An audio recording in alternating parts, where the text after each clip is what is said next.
Good evening, ladies and gentlemen. To all our guests, our business leaders, colleagues, and partners, welcome to this event today. It is my privilege to welcome you, our in-person audience, as well as our online audience, to today's event on behalf of the Anti-Corruption Coalition, ACC, and our partners in this work, the Institute for Security Studies, ISS. As we gather under this theme of future-proofing South African business against crime. The aim of tonight is to launch a policy brief on this topic, which you should have a copy if you are in the room, and there is a link for those online to the publication. My name is Nyeleti Magadzi, and I'm the head of stakeholder engagement for the ACC, which is an initiative of the Center for Business Ethics at GIBS. This conversation could not have come at a more timely. Across our country, businesses, large and small, are confronting the growing impact of crime in its many forms: organized crime, cyber threats, theft, corruption, and fraud. These challenges threaten not only profitability and investment, but also jobs, community safety, and confidence in our economic future.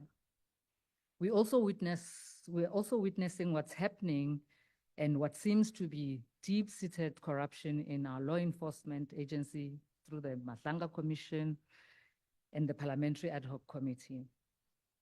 This should not only be worrying, it should get us into action. It should take us out of a mode of wanting to react to what we find out, to being more proactive and actually acting with a lot more agency and, more importantly, collaboratively. This event brings together leaders from the private sector, government, law enforcement, and civil society to explore how we can collaborate more effectively, sharing our intelligence, strengths in our systems, and designing proactive strategies that safeguard business while contributing to our national stability. Our collective task is to move from a posture of being reactive, but to be more deliberate, ensuring that integrity, security, trust, and ethics become defining features of doing business in South Africa. The ACC, through GIBS, is well positioned to convene key role players to discuss what collective action is and what action should be taken. We are at a time where our country has to focus on building trust, strengthening governance, and ensuring that business can operate within a secure and predictable environment. Future-proofing our enterprises against crime is therefore not simply a matter of protection, it is a matter of sustainability, resilience, and competitiveness. On behalf of the ACC and ISS, I thank you for your presence and commitment to this work. Your leadership in your different areas and the engagement is a vital way to start building a business, civil society, government, communities that not only prosper, but also are safe, transparent, and future ready. On that note, I would like to call upon Colette Ashton, who was part of developing this brief, to come and present some of the findings from the policy brief. Thank you.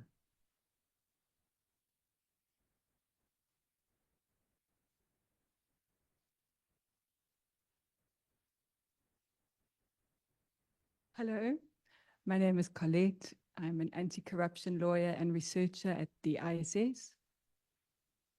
This journey for me started about 6 years ago at a workshop at the UN-founded International Anti-Corruption Academy in Vienna. It was a decisive moment in my life. Anti-corruption professionals, professors, and experts from all over the world gathered to analyze anti-corruption reform projects that had worked and to try to find a leverage point for a new project in a new country where it was likely to work.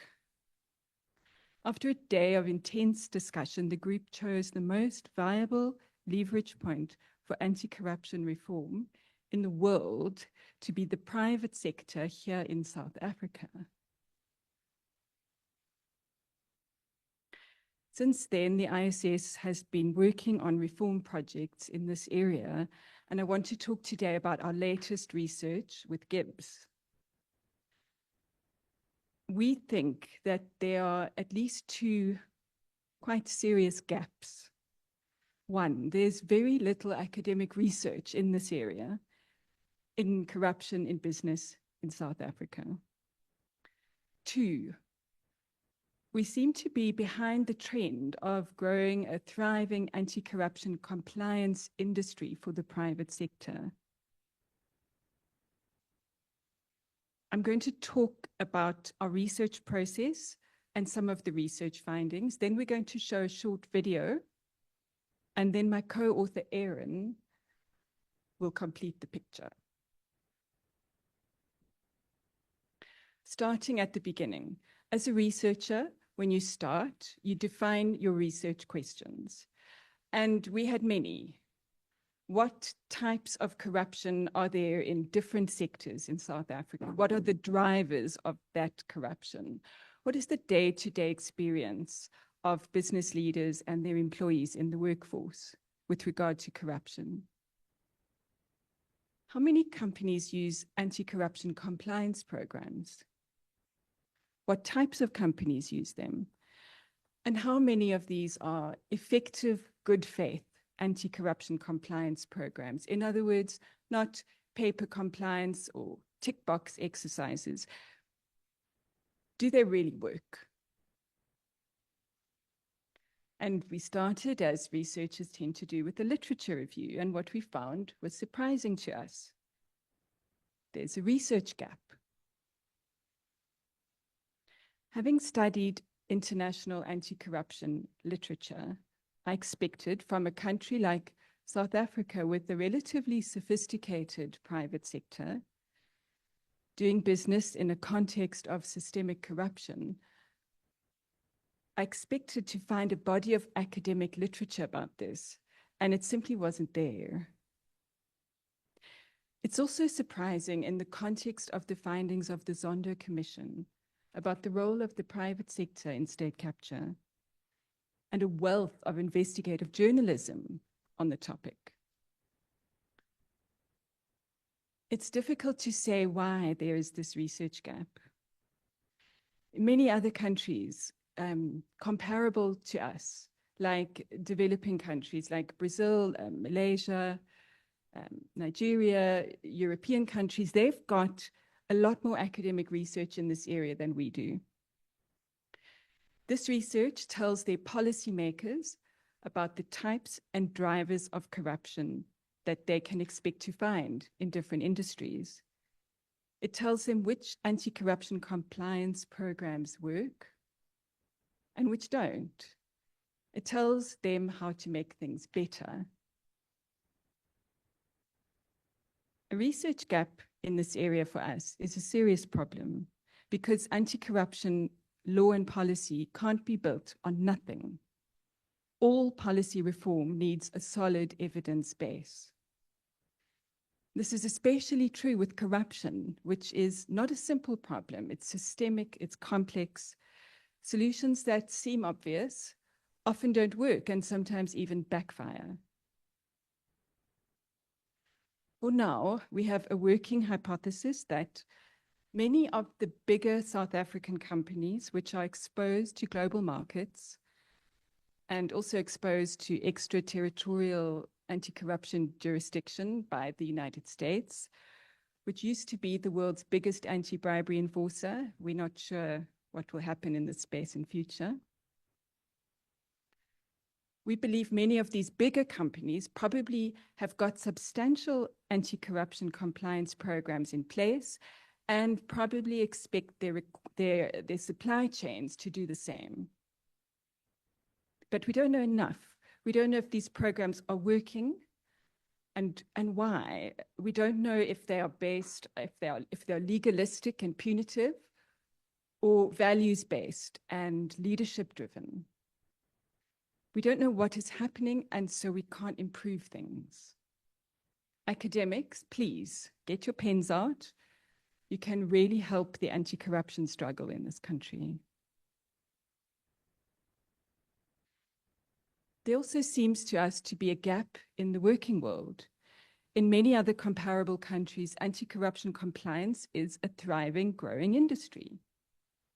It's a well-known career path.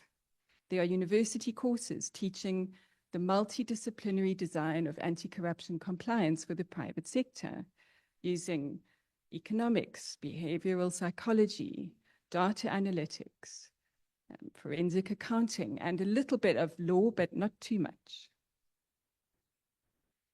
I've met some anti-corruption professionals from other countries. One is on our panel tonight. And I can say confidently that contrary to what some of us might think, anti-corruption fighters are not just in government or in civil society.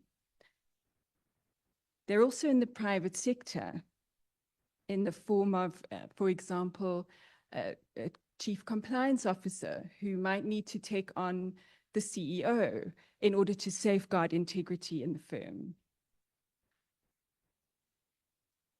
Where are our private sector anti-corruption fighters? Do we have enough? Where are the specialist university courses in anti-corruption compliance? We are behind the world in this field, and we cannot afford to remain there. To sum up, there are two serious gaps: a research gap and a gap in the workforce.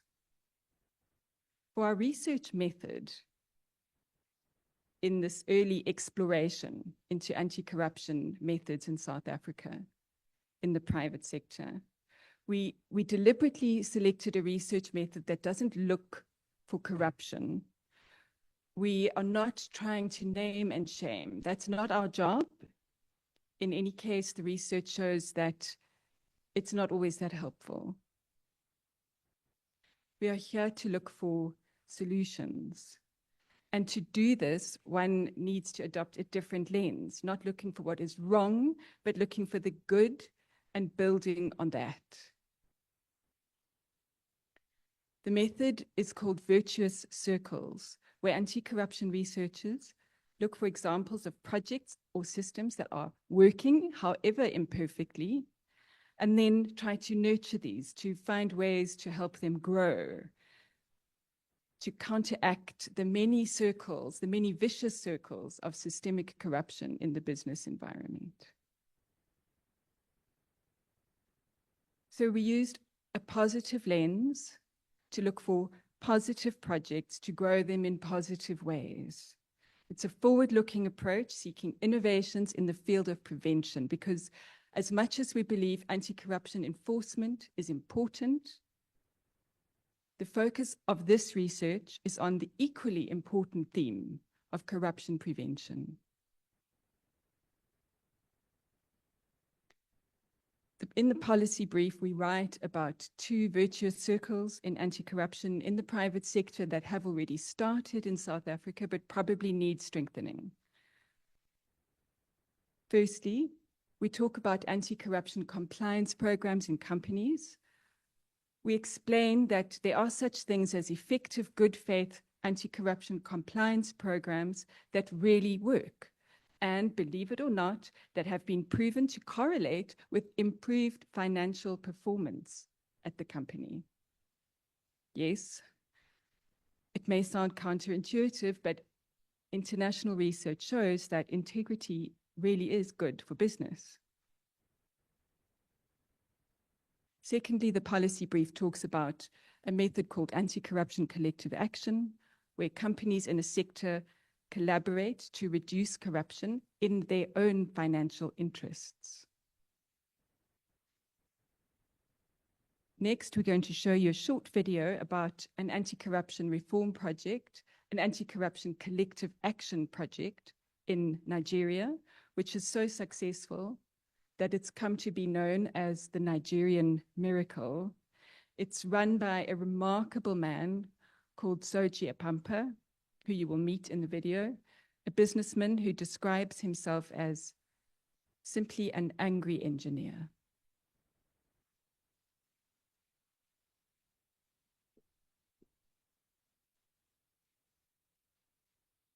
The Nigerian Miracle.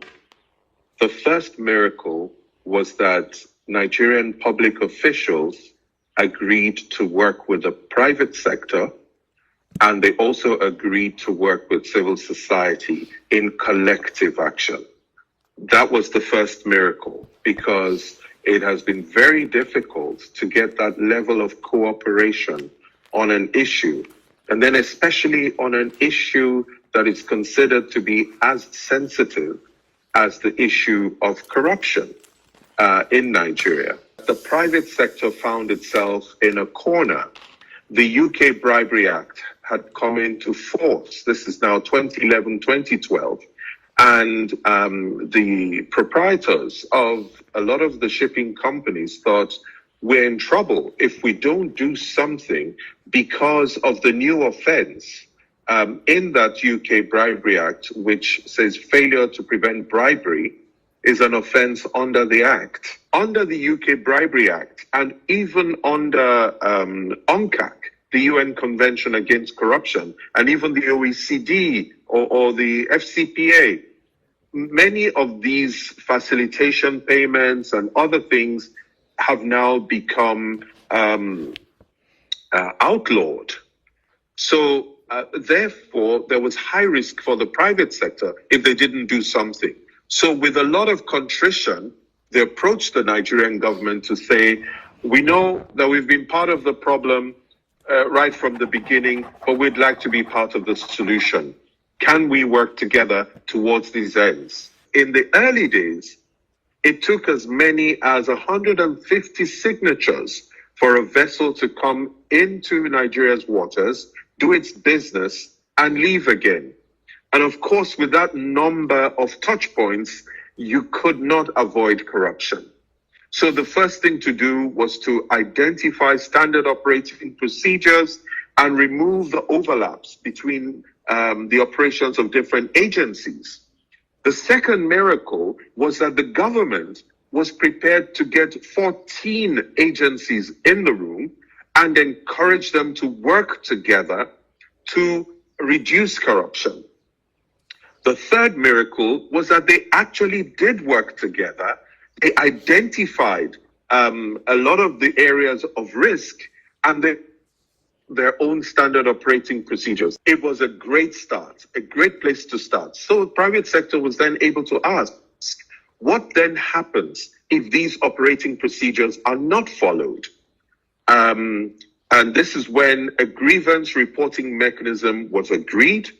But where we now hit a snag was when we then asked that, well, can we have access to this data of the reports that we've been making so that we can track what has been done with what case and so on? And that's when we hit a brick wall that, well, it's now secret. Anything you give to government now becomes secret, and the file is marked secret.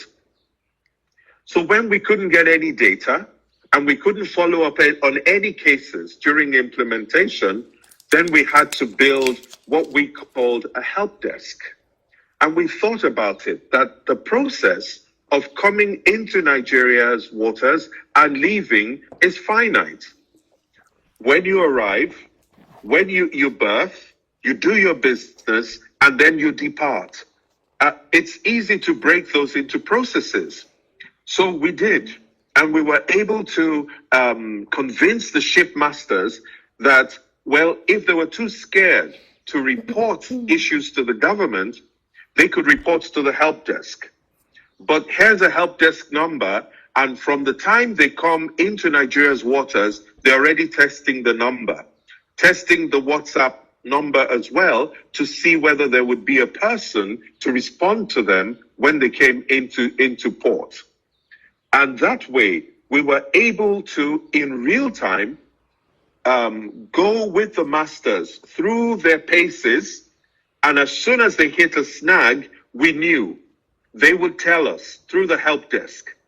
The help desk will escalate to its partner, primary partner in government, which is the Nigeria Shippers Council.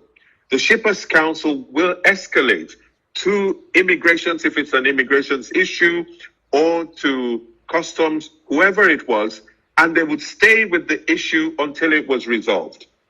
Then we got to a stage where the masters were able to also share the gangway log with the help desk. So we knew which officials of what agencies were on board at what time. And so when there was an issue, we found that with the Shippers Council, the intervention could even be immediate, where there would be a phone call to the vessel and questioning to the official to see about some questionable demands that were being made and so on. And that way, a lot of things got quelled before they became bigger issues.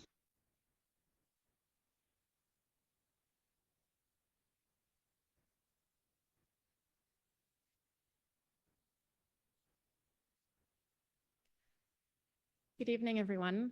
Thank you, Colette, for the presentation and for the video. My name is Erin. I'm a senior researcher at the Anti-Corruption Coalition at GIBS, and very happy co-author with Colette from ISS. Just want to speak a little bit about what brought me here as well to this research as well, working with Colette. So earlier in the year, during another ISS panel, actually, I heard corruption described as a happy crime.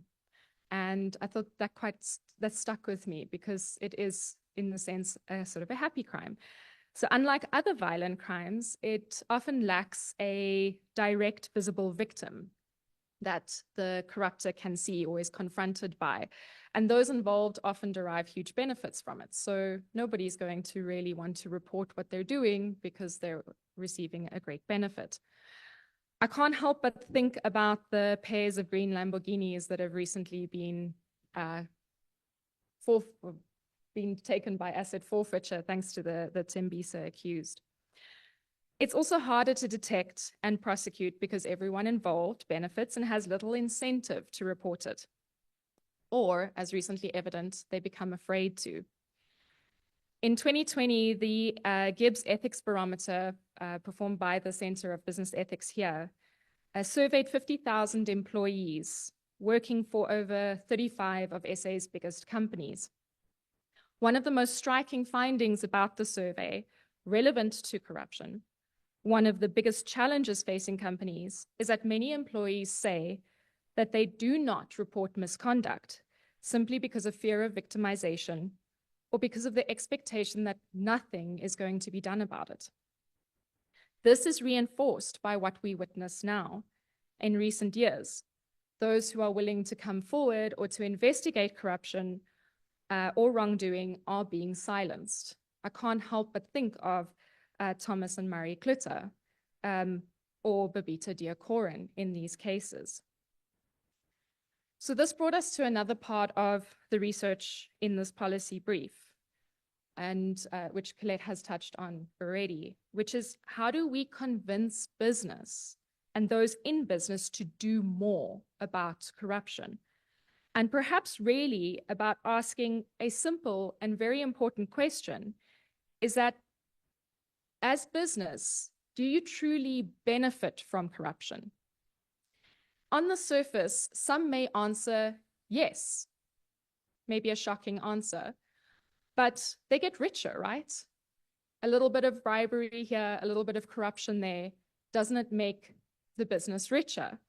A company who pays a bribe to outmaneuver competitors or to win tenders sometimes could see the bribe as just the cost of doing business. We've heard that phrase so often. And in the short term, yes, it may seem beneficial because they're bringing in the big contracts. They're winning over their competitors. But does that benefit business collectively, or does it only benefit the Lamborghini owners? The recent research is actually telling a different story, though. Transparency International has reviewed 30 years of evidence and found that while bribery and corruption may provide short-term advantage for organizations, the long-term costs far outweigh the benefits. Corruption undermines markets, it slows growth, it increases costs, and it erodes productivity. Even when undetected by regulators, it damages staff morale. If you think about the culture that it creates within the organization, a culture of fear, a culture of not wanting to speak up. It weakens overall performance, and when the corruption is exposed, the consequences can be severe for an organization. Legal penalties, loss of investor confidence, reputational damage, or simply talent leaving the company. And we only have to look at local examples here, right here in South Africa. What happened to KPMG, Bain and McKinsey, who all faced very serious reputational damage for their involvement with the Guptas and state capture. Or even a company like Steinhoff, which we saw collapse after the multi-billion euro accounting fraud, orchestrated by the then CEO and other executives. It caused the share price to plummet and resulted in massive losses for investors. But I think prior to the exposure of the fraud, I'm pretty sure that Jooste and all the others involved were very happy to benefit from the billions of rands and dollars and euros that they were buying art, jewelry, wine farms, horse farms, whatever it may have been. Ultimately, though, it destroyed the entire company and those connected to it. In contrast to this, Transparency International's research has consistently shown that integrity pays in the long term. Companies that have invested in anti-corruption measures and strong corporate social responsibility perform better. 30 years worth of research has shown this, not just ethically, but financially. So these firms, they enjoy higher profitability, stronger reputations, and greater innovation over the long term because their people simply enjoy working there more. They're more resilient. And for SMMEs, although the challenge of implementing integrity systems may be greater, the rewards are much, much higher. They have better access to contracts, improved profitability, and sustainable growth, not the quick win from the bribe that you gave to the government official that you're friends with. So integrity, in short, it's not just about ethics, it's just good business. And it's not enough to practice integrity just internally. It has to be communicated effectively. As Colette mentioned earlier, some businesses may have extensive compliance programs internally, but these need to be communicated effectively to the public as well. Research has shown that anti-corruption initiatives communicated through the right channels can make a real difference. There's still a concern, though.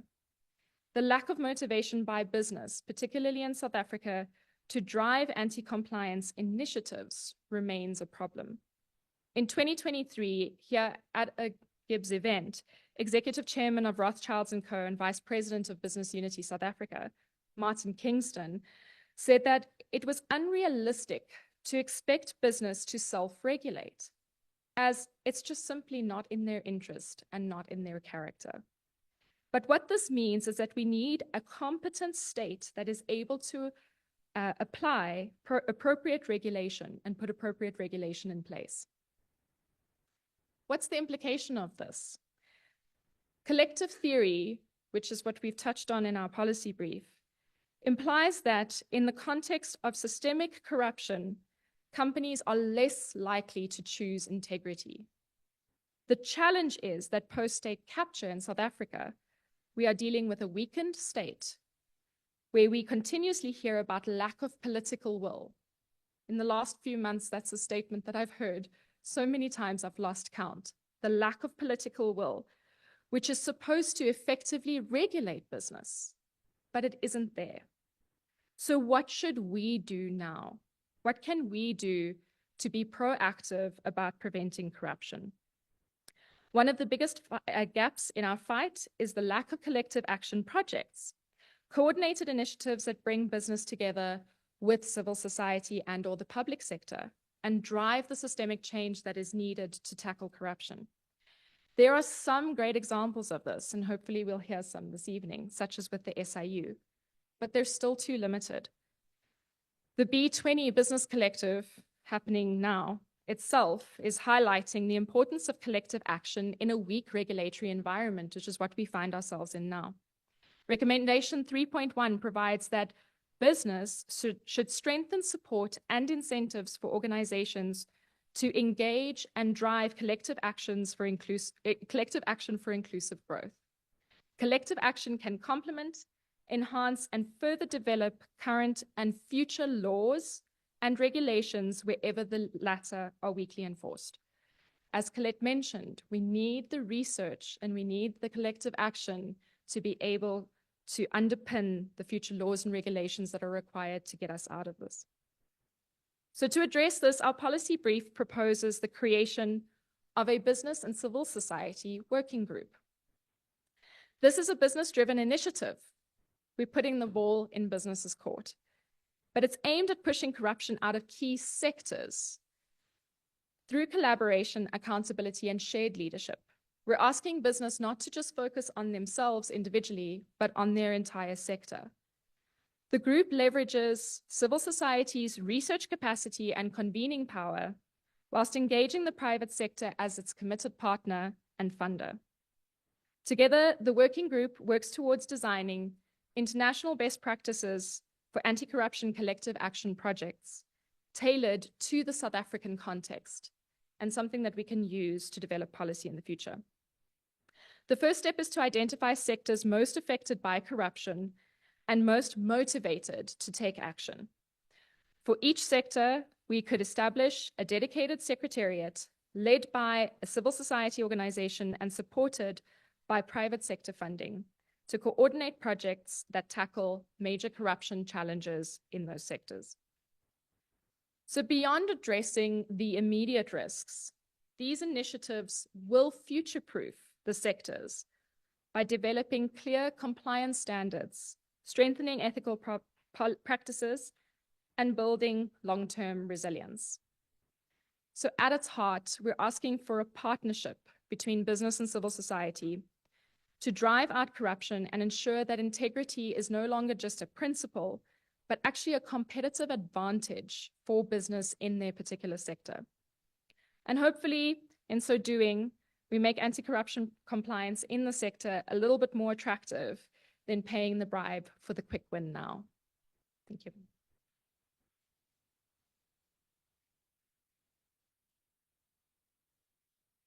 Thank you, Erin and Colette, for those insights into your paper. Welcome everybody to this panel. My name is Cheryl Frank. I work for the Institute for Security Studies and I run the Anti-Corruption and Accountability Project. Thank you for joining us. We're really privileged today to have an excellent group of panelists that are going to help us delve into these issues and the challenges you place before us as civil society, but certainly as business leaders. So this conversation is going to focus on two things. One is leadership in business and how we ask our business community, challenge our business community to take us forward in terms of some of the recommendations you've made in this paper. Secondly, we want to focus on prevention. And we're going to talk a little bit more about prevention on this panel. So we won't spend too much time talking about our introductions, but really speak to our panelists who can give us more insights into these issues. We will have a Q&A session at the end of this panel. Those of you online, please feel free to drop your comments and your questions into the chat, and we will pick up on those as we move through the panel. So I'd like to introduce our panelists today, and we're very lucky to have Gulakane Mate, who's the CEO of Business Unity South Africa, and with an extensive and possibly expensive background in the business sector. Peter Solmson also joins us online. Thank you, Peter, for joining us. He served as General Counsel to Siemens in its efforts and very famous efforts to address prevention and address corruption and bring prevention into the business. Pranesh Miraj, thank you for joining us. Chief Program Portfolio Officer, I have to keep remembering that title, at the SIU. And Pranesh heads data analytics work at the SIU and is also spearheading the SIU's emerging and very ambitious efforts around prevention. So thanks for being here. Thank you. And you, of course, have met Colette and Erin as our authors of our paper. So thank you all for being online with us and in person. We want to set the scene to start. So let's just speak a little bit about a broad framing of what we know about the private sector and its role in corruption and state capture. And both Erin and Pranesh have great insight into these issues. Erin particularly through her history of working as a researcher at the Zondo Commission. So Erin, please share your observations at a very high level of those, what you saw emerging at the Zondo Commission about corruption in the private sector. Okay. Thanks, thanks, Cheryl. So I fortunately got a heads up on this question, so I'm just going to tell you already that I've got some notes. I think there's two things I want to maybe bring up is obviously my experience at the Zondo Commission did give me some insight into the very active role that business had in the state capture project. We think about the McKinseys and regiments and trillions of the project and their specific driving of many of the corrupt activities and tenders that were occurring at the big SOEs like Transnet and Eskom and so on. But also, I mean, here at GIBS, they wrote a report on Zondo for Business that was actually commissioned by BLSA, doing a bit of an analysis on the Zondo recommendations and talking about what was the role of business, or what is the role of business. And I think that report really highlighted something very important where they demonstrated the devastation of the systemic corruption, where self-enrichment really became the norm, and how that drove a culture of corruption and a breakdown of the integrity in the industry. So what stood out for me is in the analysis is how many layers of failure there actually were in the state and in business.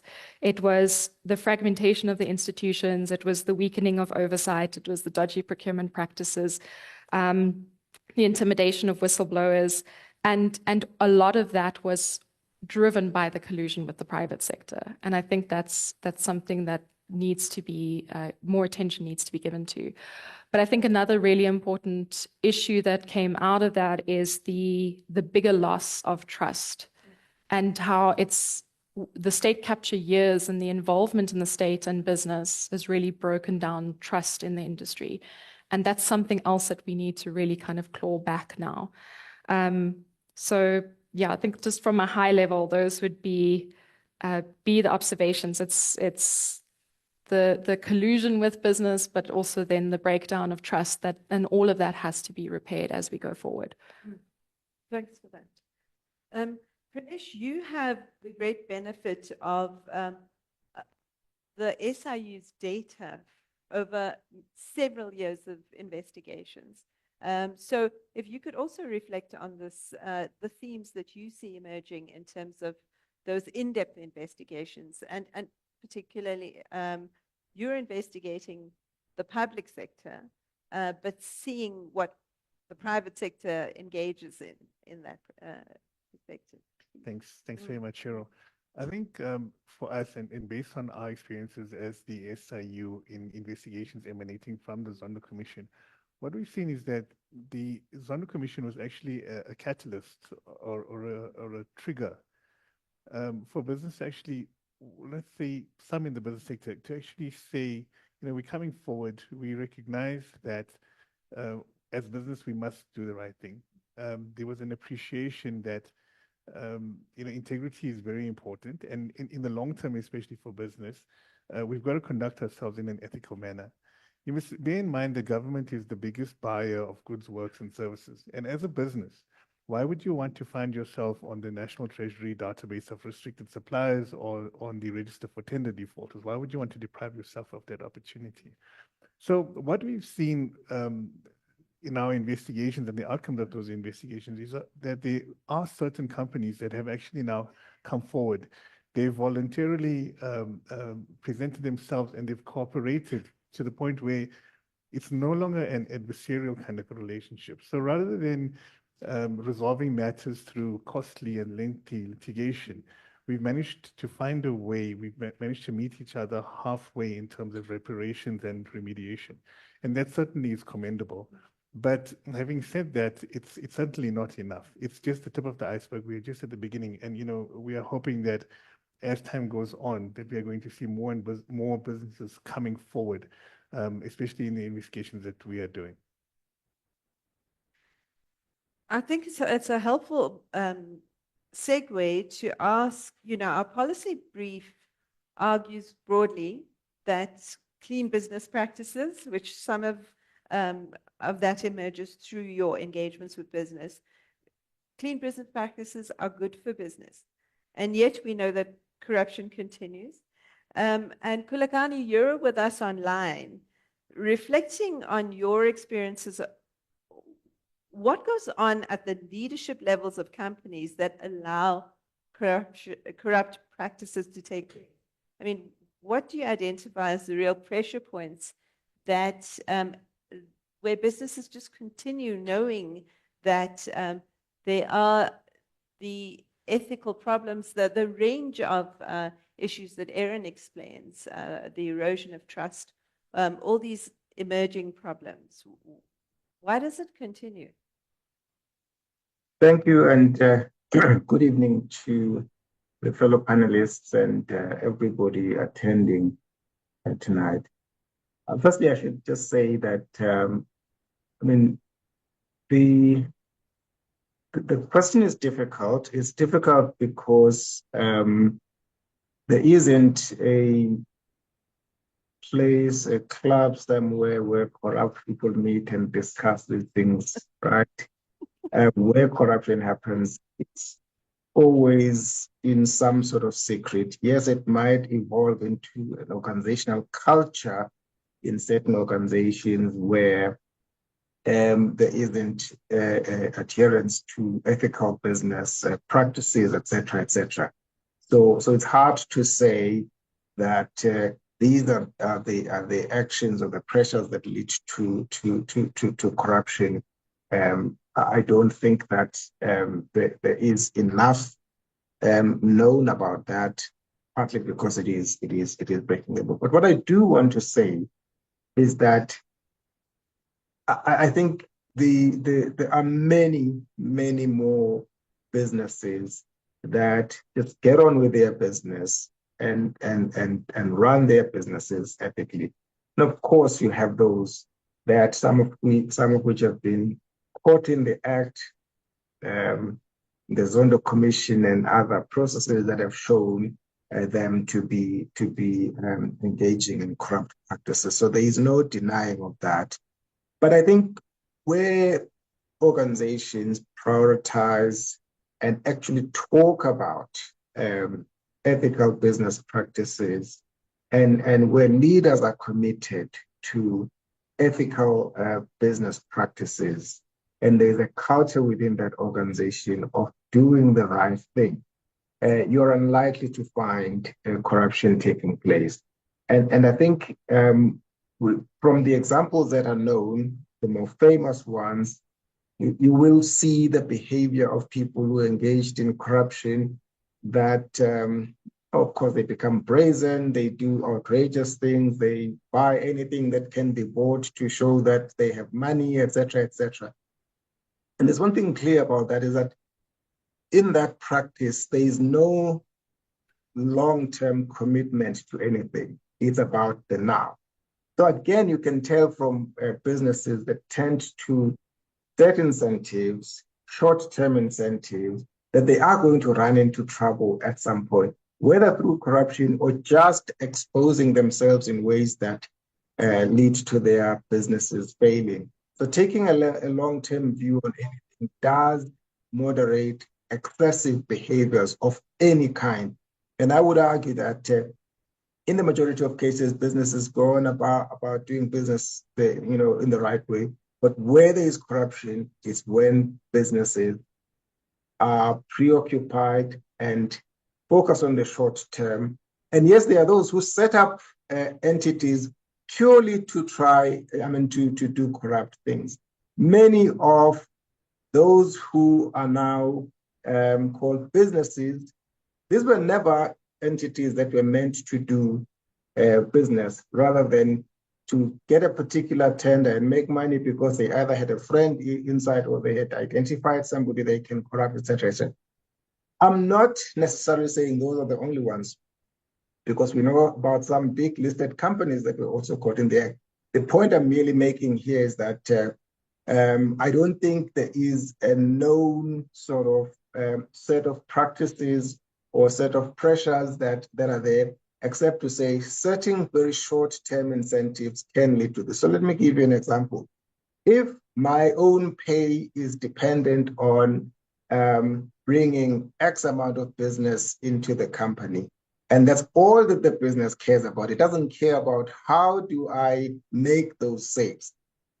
That opens up opportunities for employees, for executives, for even senior business leaders within those companies to start doing things and cutting corners and leading to what we started seeing happening. And I do think that the setting of incentives in business is probably one of the key culprits that lead to the corruption that we have seen unfold. Thanks.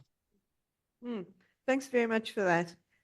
I suppose, I think we should, let's move to a discussion about prevention, because we keep talking about the fact that our regulatory environment isn't good enough, isn't strong enough as it stands. And we seem to have an over-reliance on our law enforcement agencies. Then we complain that our law enforcement agencies are not functioning. We're incredibly depressed about the lack of state capture prosecutions. Colette, let's speak a little bit to the question of prevention. And let's understand why we need to go there. Make that argument for us. Well, I think all over the world, countries are looking to supplement anti-corruption enforcement. It's not only in South Africa that we struggle to get convictions for corruption.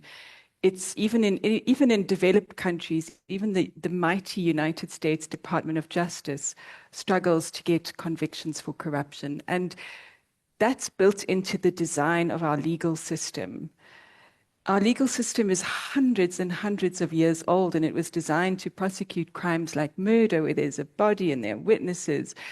And as Erin mentioned earlier, corruption is known as the happy crime, where you have perpetrators hiding the crime in secrecy, in a pact of secrecy, in order to keep it from law enforcement officials. And to make matters worse, it's about complex financial transactions. The money's often left the country way ahead of warrants being issued. It's already in another jurisdiction. And we have the criminal burden of proof beyond a reasonable doubt, which is extremely difficult for prosecutors to meet when they come up against well-resourced opponents who can bring 30, 40 counsel into court. It's almost impossible. And so we are joining an international movement looking for prevention, because when we talk about corruption, Prevention really is better than cure. There are projects in other countries, like, for example, Uncle Soji's project in Nigeria, that has brought down levels of corruption in Lagos Harbour by 96%. If they can do it there, we can certainly cut and paste that project into our own context. Beyond examples like that, there are many studies by the OECD, by the UNODC that demonstrate that corruption prevention is cost-effective and works better than enforcement, and is a complementary approach that needs to be used at the same time. So then that places the spotlight then back on business, because we're talking about prevention and what we can do inside our businesses, inside potentially our business networks, potentially supply chains. So Peter, I wanted to bring you into the conversation. You led a remarkable cleanup effort in Siemens. Tell us about the role played by leadership in effecting that process. I'm happy to do that, but it's a little bit of a cliche, and I want to get to that after I said something else, which is how impressed I am by what you're doing. When I set up the Siemens Integrity Initiative, committing $100 million to this kind of work, it had a rather limp beginning. And I think what you're doing now, having observed and dealt with corruption in many markets, including the United States, collective action is exactly the right tool for business. I mean, to answer your question, it's all about leadership, and you've heard this a million times. It's a cliche. Good leaders know everything that Colette and Aaron have been talking about and act accordingly. Poor, ignorant, weak, fearful leaders do the opposite. But they're sometimes confronted with weak enforcement, weak regulatory regimes, and they have to act in a way which requires independent capabilities, but ideally collective capabilities. So to answer the question you posed, it was all about leadership. I mean, Siemens brought in a new team which knew how to do business in difficult circumstances and had the courage and experience to say to 400,000 employees, this is how we're going to do business. And to the previous speaker's question about, or observation about the difficulty, we gave support. I mean, if you couldn't make the sale because somebody was soliciting a bribe, walk out of the room. That's your guidance. So to answer your question, it's all about leadership. But the next step to enable leadership to do things effectively is the kind of collective action that Colette and Aaron have described. And last thing I'll say is we have very public examples of this in the United States, which I've given Colette some information about the diagnostic imaging business. The doctors are pretty corrupt in this world. And the vendors needed to act collectively to deal with the doctors. So end of speech. I hope I answered your question. That's helpful. I mean, providing that perspective, Kulagani, I want to ask you, you know, we see discussions in South Africa framed around broad concepts like corporate governance, integrity. Do you detect an unwillingness amongst our business leaders to speak specifically about anti-corruption within their businesses? There is definitely an interest in supporting government initiatives to strengthen prosecutions, enforcement. We see investment in those issues, but why aren't South African business leaders speaking about corruption within their own ranks? Thank you. I mean, again, you know, the previous speaker has spoken about the role of leadership. Leadership is absolutely important in anything, everything, in particular in fighting corruption within their own companies, but also externally. And so I will say that without the knowledge, I think I don't want to accept the presumption that business leaders do not talk about corruption in their companies. But I will say that if we really want to know what is going wrong in a company, it's because there's bad leadership in that company, and that is why there's corruption happening, or corruption is allowed to continue. I mean, as you've said, as the business sector, we concur fully with the findings of your study in the policy brief that integrity is good business, because we've seen and we know what happens to companies that act and do business in a corrupt way, what happens to them. So we know that doing the right thing is actually good business. It is for that reason that, as you said, we're supporting anti-corruption measures by government. We have a work stream with government called a joint initiative against crime and corruption, in South Africa, where within the limited scope of business in the entire justice and crime prevention system of government, we are providing support because we recognize that corruption is bad for the country. And we talk about corruption where we see it. And so I am not in a position to speak on behalf of every individual company and what leaders do in that company, because it differs. But I think as a collective business, under the formation of a body like BUSA or BLSA, as organized business, it is certainly our view that corruption is bad for business, corruption is bad for society, and that we need to do something in fighting corruption. Okay, so I want to move on then to speak about what can be done within businesses. And Colette, you speak in the paper about good faith anti-corruption programs.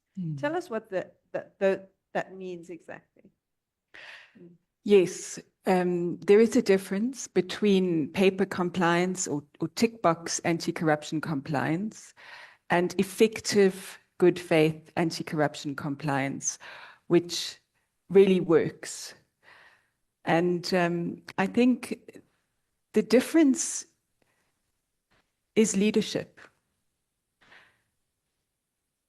It's proven that the tone from the top is absolutely vital in developing the culture within the organization. And Khulekane was speaking about the incentive structure of the organization. That's another key element. It's possible to evaluate anti-corruption compliance programs on criteria such as how do you reward your staff? Are they rewarded for sales, or are they rewarded for integrity, or both? There are other ways to test whether an anti-corruption compliance program is genuine. One of these is, for example, to see whether the person in charge of anti-corruption compliance, who do they report to? Do they have a seat on the board, or do they have to report to the CEO? Do they have decision-making power? Peter, maybe you can reflect a little bit on anti-corruption compliance programs or good faith programs. I think one of the most important components of a successful anti-corruption culture is the aspect of pride. Someone mentioned the effect on employees. It was my experience that if you allowed employees to be part of the solution rather than part of the problem in any country, you got immediate support. There's an aspect of pride in doing the right thing, having the knowledge that your company will back you up when you walk out of the room. I don't know how many people in this room have been solicited for a bribe. I've been solicited many times, and it's a skill you're taught in some countries, and it leads to enormously powerful, positive culture. And I think that's something that sometimes gets lost in this discussion. And good leaders recognize that, and they talk about it. And a key part of doing this well as a leader's communication. I mean, the best leaders talk about this all the time. And it's not their primary interest. Their primary interest is sales, growth, stock performance. They don't like talking about corruption. But if they're reminded to by their compliance officers or their lawyers, and they use it positively, it can be very effective.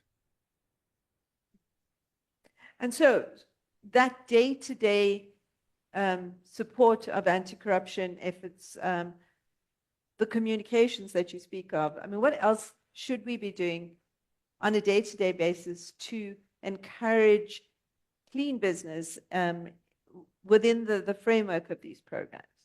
Well, I think you have put your finger on something in your report that's very tactical, very effective, and that will appeal to CEOs. When we put together our collective action in the diagnostic imaging industry, I remember the guy who was in charge of sales for the United States. Oh my God, if you can make this work, I'll be thrilled, because the payments that he was being pressured to make were expensive. They went right to his bottom line. This collective action, when done effectively, is enormously attractive to business leaders. So let's talk about a little bit about collective action programs then. We saw an excellent example of Uncle Soji's program in Nigeria, and we keep seeing good results. So Pranesh, you've taken some very bold steps in the SIU. Firstly, on prevention, and I want you to speak to that first, and then to the sectoral forums, which are taking us towards a collective action approach. So maybe just sketch for us, out of your investigation mandate at the SIU, how this prevention mandate emerged. And then we can talk about the sectoral forums. When we redesigned our operating model a few years ago and having benchmarked internationally, we realized that as a country, we're very good at being reactive, investigating after the fact, setting up expensive commissions of inquiry. But nothing was being done in the space of prevention, actually detecting problems, identifying issues before they actually arose, then putting in the necessary measures to prevent a recurrence in the future. Because from a practical experience, what we found was that there were certain state institutions that almost had become habitual repeat offenders, where we were obtaining proclamations to investigate the same institutions. And the question had to be asked, well, in as much as it's good to investigate, why do we keep going back to the same places and having to investigate the same, if not similar, allegations over a period of time? It then dawned on us that what was required was prevention measures or prevention initiatives to complement existing reactive measures such as investigations. And what we found was that by shifting the needle and by focusing on identifying things or areas of risk or red flags or anomalies, identifying them timeously, and then being able to put the necessary mitigation or prevention measures in place to stop them from occurring. That would save us, firstly, a lot of time. It would save us a lot of money in not having to then investigate or set up these costly commissions of inquiry, or not having to embark on timely and on lengthy and costly litigation. But more importantly, at the time and with the approval of the National Anti-Corruption Strategy on the horizon, which places a lot of emphasis on prevention and talks about the protection of vulnerable sectors, we realized that it was opportune for us then to inculcate prevention as part of our operating model, so that the SIU wouldn't just be there to go in and investigate after the fact, after something has gone wrong, but we could actually then step in at a much earlier stage to detect and then to prevent. That then also informed, to a large extent, the establishment of the different anti-corruption forums that we've established. And the backdrop of the establishment of the forums is the protection of vulnerable sectors that's informed by the National Anti-Corruption Strategy. But the idea was that we needed to move away from the silo mentality of the NPA working on its own, the DVCI working on its own, the SIU working on its own. The success of the different anti-corruption fora is this: you have multiple role players from the same sector coming together, and this is the public sector and the private sector. It includes civil society, it includes regulators as well. We all sit around the same table. We discuss matters that are pertinent to the relevant sector. For example, if there are allegations that are reported pertaining to a sector, the parties will discuss the allegations, will decide who amongst the role players or the members of the forum are best placed to deal with the allegation based on their mandate. The matter is then allocated to the responsible member of the forum. They will then do what is required, but they will then report back. And in reporting back, we are then able to track and to monitor what is actually going on. And in that way, you then find that, for want of a better word, you can actually slice and dice the allegations. And as an example, in the health sector, we had an allegation that it was involving a certain eye institute. And what had happened was that there were allegations that were reported that involved corruption, fraud, regulatory breaches, a whole tax breaches as well, a whole area of irregularities. And what we had then found was it was easy then, because we had members of SARS in the forum, we had people from the regulators, we had the NPA, the DPCI, the SIU. Each one was able to take different aspects of those allegations and to deal with them. And the success factor is that I'm happy to say that there were a number of very positive outcomes in terms of monies being recouped, SARS being able to now launch an investigation into allegations of tax evasion, the National Department of Health now looking at breaches from a statutory point of view, and the regulators also now having taken action against the party that was accused of having committed the impropriety. Having said that, what we find that in as much as the forums are very active and they are working well, we've got one in health, one in local government, infrastructure, water sector is about to be launched, and border management and immigration. They're working very well, but we need to see more of a concerted effort by business to come to the party, because business is a very, very important stakeholder in these anti-corruption fora, given their influence, their skills, their resources, and their capabilities. And what we find is that if they're able to share that kind of knowledge, share the resources, share data, importantly, as well, we can then work together and we can make a bigger impact through the different anti-corruption fora.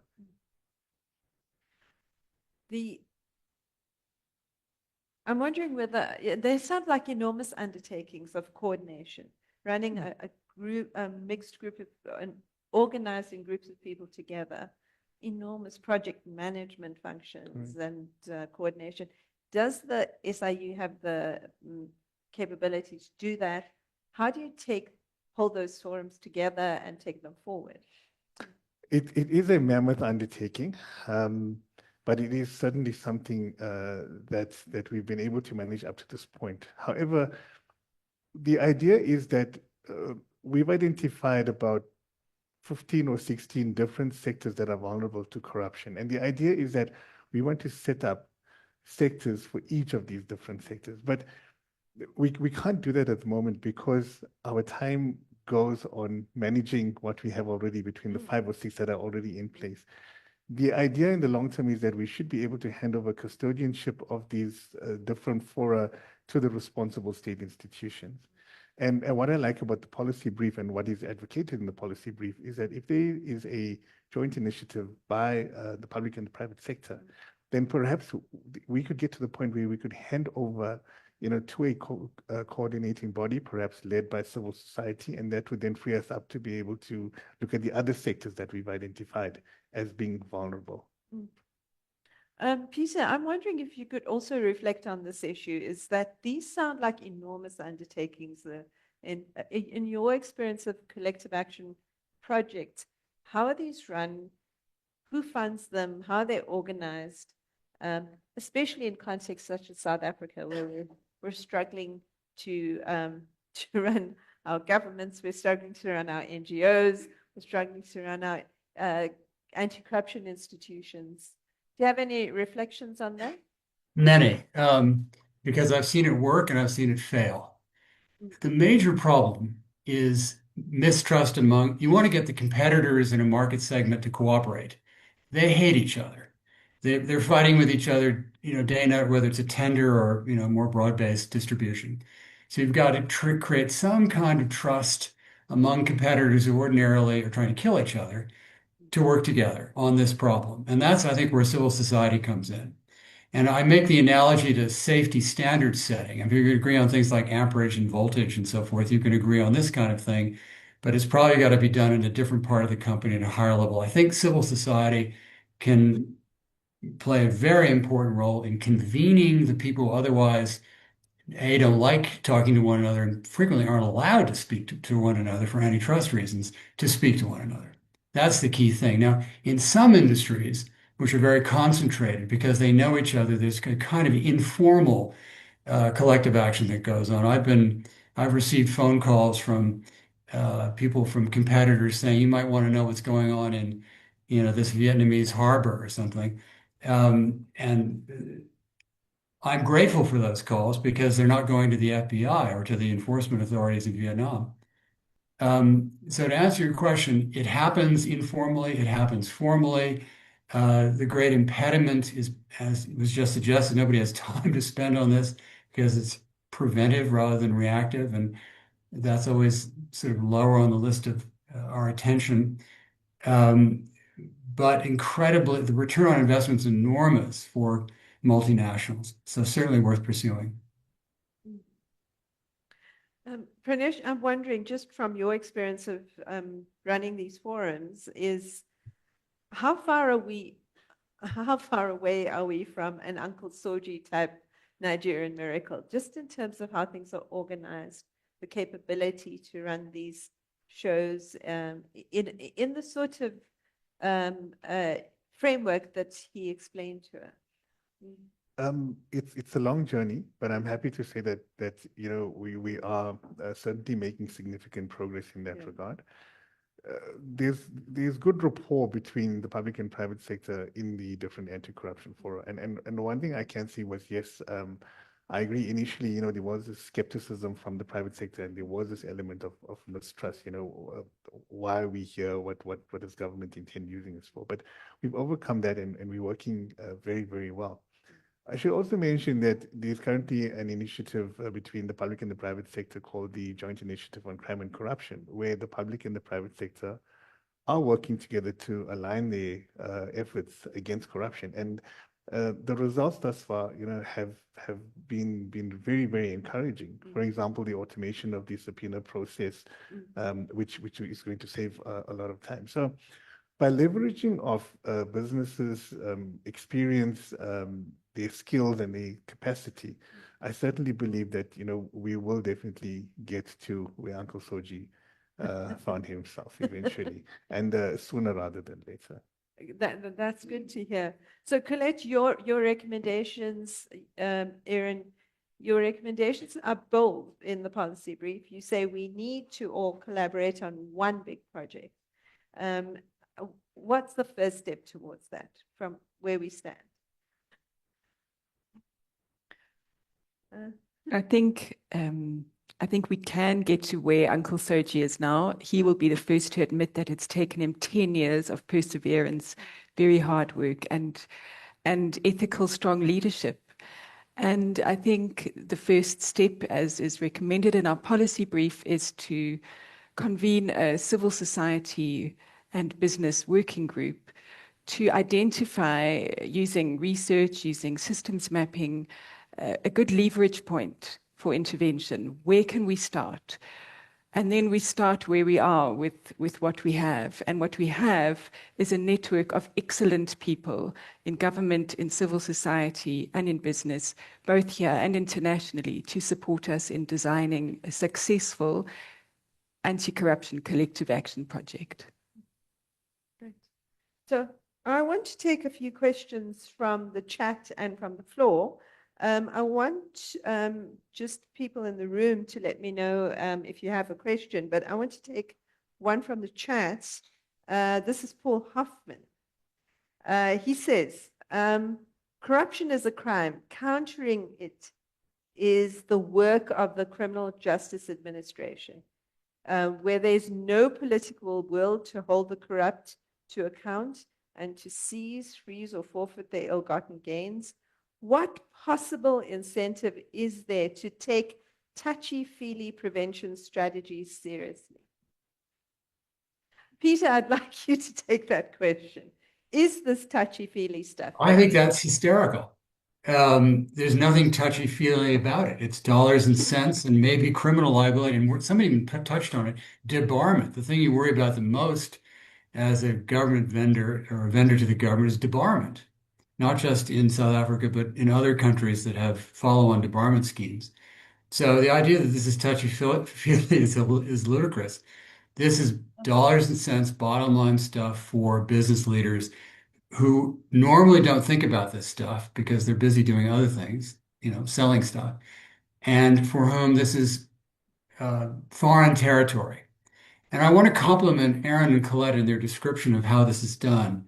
For a business guy, very clear, logical, data-driven, and it's spoken in a language that a business person understands. And I think that addresses the touchy-feely aspect. A lot of the stuff in other fora is in fact touchy-feely. You should be better people. You should be better leaders. You should have integrity. You should have a better culture. It goes right over my head. But when I am presented with something that will work and help me avoid being debarred and save me some money, now we're talking. Not touchy-feely at all.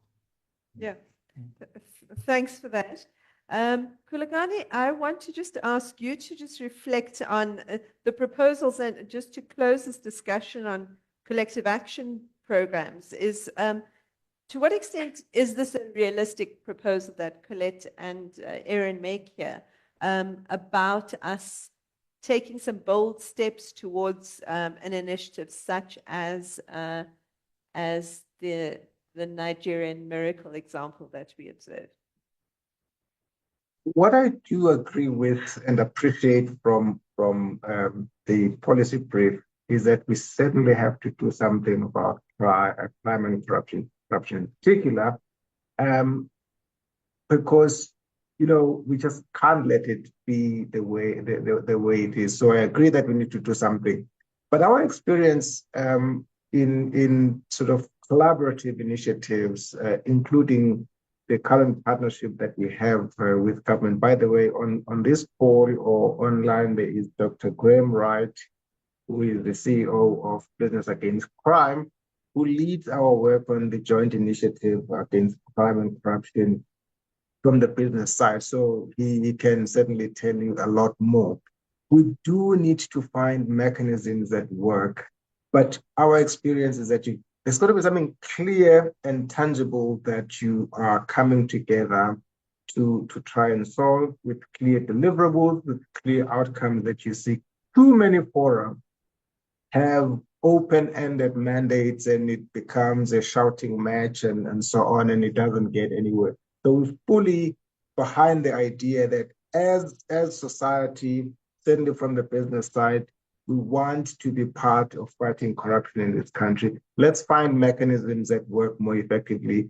The policy brief is exactly that, very brief to give us in detail what form this would take such that it is effective. It's not another forum where we talk, but we achieve nothing in the end. We want to collaborate in a manner that delivers results and in a manner that is effective. And we're happy to explore those going forward, in addition to what we are already doing. Thanks for that. I see a question here in the room and another. You have a microphone in front of you, those work. Won't you just tell us who you are and ask your question, and then I'll come to you. Thank you. I'm Sasha Stevenson from Section 27, and I was prompted by the question of where do we start? We've got to find the place to start. And I have an idea on where I think we should start. Health, as Pranesh knows very well from the SIU work on this, remains an area of that's particularly prone to corruption. And one of the wicked, difficult issues in our country at the moment is the question of NHI. And it's wicked and difficult because of legitimate and enormous fears of corruption. And it's wicked and difficult because we have been shouting at each other. Everybody has been shouting at each other for 15 years about this. And so there is no trust between any of the parties. But in order to build that trust, we need to do something. We need to implement something that's actually going to improve people's lives on all sides of the health spectrum. And in order to implement something, whether it's a maternal health intervention or an ability to access meds at any clinic or at any private pharmacy, we need to be assured that the enormous amount of money that's going to go towards the NHI system is not going to disappear. And there's been a lot of talk about anti-corruption mechanisms with NHI, but zero detail. Really, when you ask about it, you're told the SIU will take care of it, which is, as we've seen, firstly terribly unfair, and secondly impossible. It's not sufficient for prevention. So I wonder if in starting this, we could start with this. In starting this collective action process, we could start with something that's complex but starting to roll out and could really bring together the very varied stakeholders that need to participate in NHI so that we can actually start seeing health reform that serves people instead of spending another 15 years shouting at each other. Thanks very much for that, Sasha.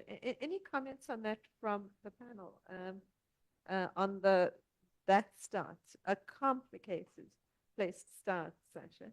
Pranesh, your thoughts on that? I agree wholeheartedly. Health is actually screaming for an intervention followed by education. But yes, and especially recently it goes back to 2020 with the COVID-19 pandemic, the procurement of personal protective equipment. Now we're seeing it at Tembisa Hospital. And there's no reason to believe that what's happening at Tembisa is not happening in other hospitals in Gauteng or indeed across the country. So I would definitely endorse that. The health would definitely be a good place to start. Good place. Thanks. I saw a question here. Won't you tell us who you are? There's a microphone in front of you. Hi, my name is Luthfia Kala, and I'm also calling myself an anti-corruption compliance lawyer. Thank you for the policy brief. It's excellent, and I love the clear pathways to solutions in it, and very well researched and well written. And thank you to the SIU for all of the good work you're doing. And my question is to you. So I start with the sweet. And so I wanted to ask Pranesh, there's a draft national corruption prevention risk framework out for comment at the moment, closing 6th November. I'm interested in the name that you chose as not anti-corruption, but corruption. And secondly, what do you plan to do with the framework? Are you going to plan to use it as a best practice kind of schedule that you're going to hand over to vulnerable sectors? Or and who's the custodian of that? SOE is how it's going to work. Thank you. Yeah. So in terms of the name hasn't been settled on yet. We are toying with the National Corruption Prevention and Risk Management Framework or the National Risk Management and Anti-Corruption Prevention Framework. But we needed a name to get it out there. But the name hasn't been settled. In terms of our intention, the SIU has taken it upon itself to develop this framework in support of the implementation of the National Anti-Corruption Strategy. And as you've correctly pointed out, the idea is that once the framework has been approved by Cabinet, it's going to be rolled out across the public and the private sector, and it will serve as a uniform, standardized set of criteria or guidelines that will be used for corruption prevention and risk management. Having said that, we don't want to impose this document because we do understand that work has been done already and that there may be existing frameworks in place. But what we are saying is that just to ensure that there's consistency and uniformity in approach, that all efforts should align to what the framework is proposing. In terms of custodianship, that as well hasn't been decided upon. Our job right now is to make sure that we can finalize the draft with the inputs after the public consultation processes and then have it ready to submit to Cabinet for approval. But the SIU is certainly putting its hands up to say, we would like to champion the implementation of the framework if given that opportunity. Thanks. And there's still time to comment on Yes, there is. Yes, until the 6th of November. 6th of November. Okay. Any last questions in the room? So, in closing then, looking forward, maybe we'll just focus on leadership then. And we're all talking about leadership and asking people to lead. We're trying to lead on this panel.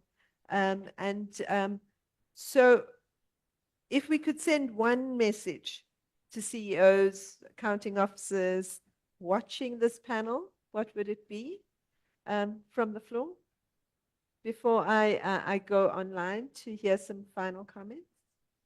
Pranesh, you understand? Yeah, thanks very much. Uh, We spoke earlier about setting the tone at the top, and yeah.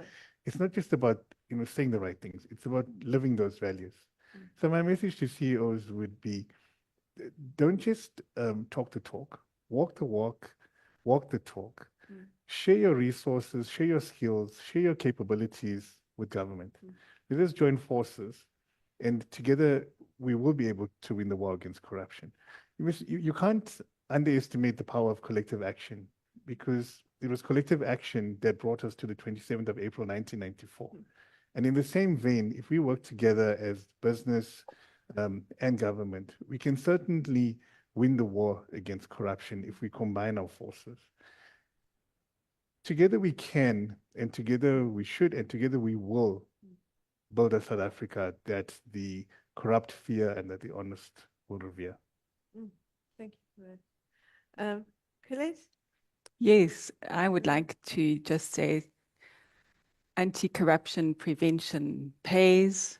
It will save you money, and it will save you stress, and it will decrease national risk. Erin, any thoughts as we close?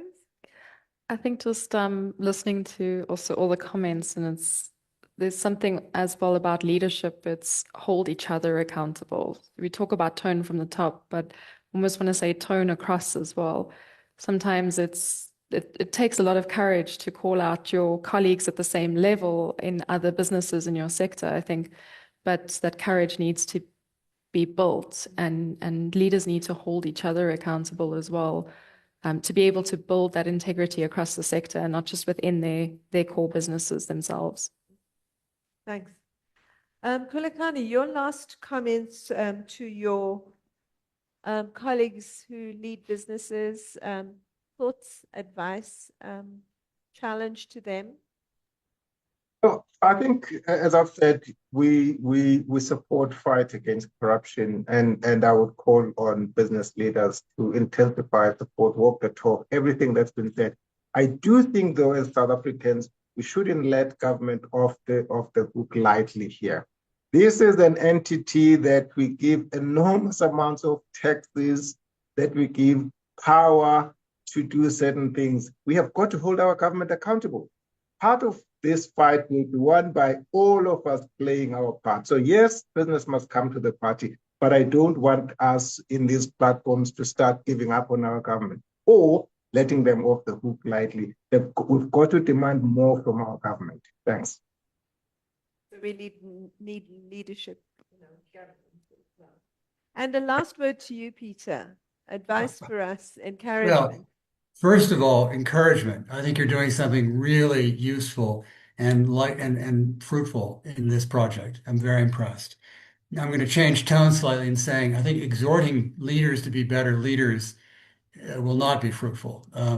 But what I think Colette identified is exactly the right path to take. Here we have something that's granular, that's functional, that's proven, and it focuses on prevention, which I think is a really important component of this. So I think you're on the right path. I think it's likely to be successful if pursued, and it's something that business needs. So good on you. Thanks very much for that last word, Peter. And I want to thank everybody for coming and hand over to Erin for some last comments. Yeah. Thanks, Cheryl. Just also thanks to everybody, for the team from ISS. Thank you for the work and the collaboration. The team from Anti-Corruption Coalition and GIBS as well. Being able to actually work on this policy brief together has been an amazing experience, and I think a very fruitful one. And then also just to thank Cut to Black for the production today, and also the GIBS technical team. Thank you for being here today and helping us out with all the microphones and so on. And then also the funding partners. Oh, my microphone is falling off. That's not the technical team's fault, that's mine. But also to other funding partners, the United Kingdom International Development, for funding the policy brief. And for everybody, there are refreshments just out the door to the right, after sitting for for the hour and a half, we can all have some nice refreshments and some networking and chatting about the brief. But thank you very much. Yes, and thanks again to our panelists, everyone.